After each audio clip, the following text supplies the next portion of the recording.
Hello everyone, welcome to today's class. So today we'll be going to simplification of fractions. So we have three things under simplification of fractions. We'll be taking it in three phases, but for today's video or today's class, this particular class, we'll be looking at two of them. So the first one is changing mixed fractions to improper fractions. The next one will be changing improper fractions to mixed fractions. And the third one will be reducing fractions to the lowest term. That will be the next video after this. Okay, so let's see what do we have. What do we do when changing from mixed fractions to improper fractions? So let's see. Solution. Okay, now 3 whole number. Remember we write this. 3 should stand in between the fraction. 3 whole number 3 over 4 is equal to. Now see what we have. How do we do this? Now this 4 times, take note, 4 will multiply the whole number times 3 and then plus 3 all over 4. 4 times this, 4 times 3 and then plus this 3 all over this 4. So what do we have? 4 times 3, that will give us 12. 12 plus 3, that will give us 15 all over 4. Then let's go to the second one. These are basic things, not just being able to play with your multiplication, addition, and division. That is what we do. Okay, so let's see. 11 whole number, 5 over 8 is equal to, what do we have? 8 times 11. 8 times 11. 8 times 11 plus 5 divided by 8. And this will be equal to 8 times 11, 88. 88 plus 5, that will give us 93 all over 8.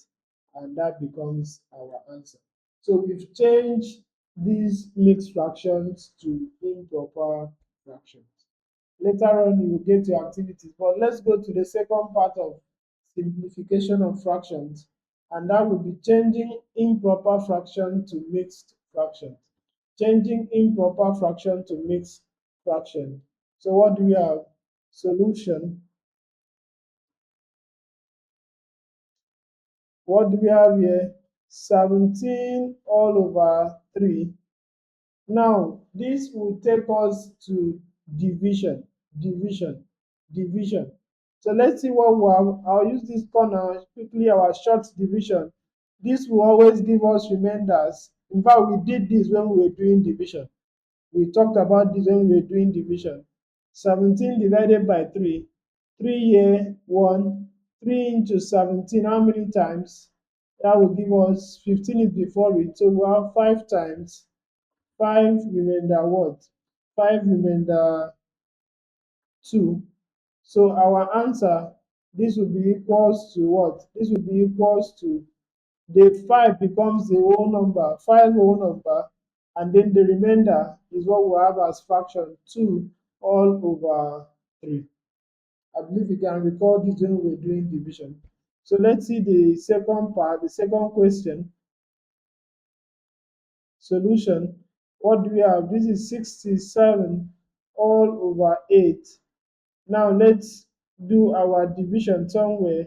6, 7 over 8. 8 here, 1. 8 into 6, that will be 0, remainder 6. 8 into 67, that will give us 64 is what is before. So that will be 8, remainder 3. So our answer will be equal to 8 whole number 3 all over 8, what we are using to divide, all over 8. And that is all. So that's all we need to do. Just do your division. You can use long division, you can use short division. Do your division, and then the final remainder, you keep it as a fraction. We did this when we were doing division involving remainder. So that is all for the part A and the part B of simplification of fractions. So thank you for watching this video. You have your activities here, activity 1, and this should be activity 2. So please do well. This is activity 2. So do well to go through them. Change the first one to improper and then the second one to mixed fractions. Thank you for watching this video. Please, like I said, go through the journey of fractions. It can be very beautiful. Thank you. Follow up carefully because the last part would demand intense concentration. Thank you very much and see you in the next video. Do well to like, to subscribe, and also share to others.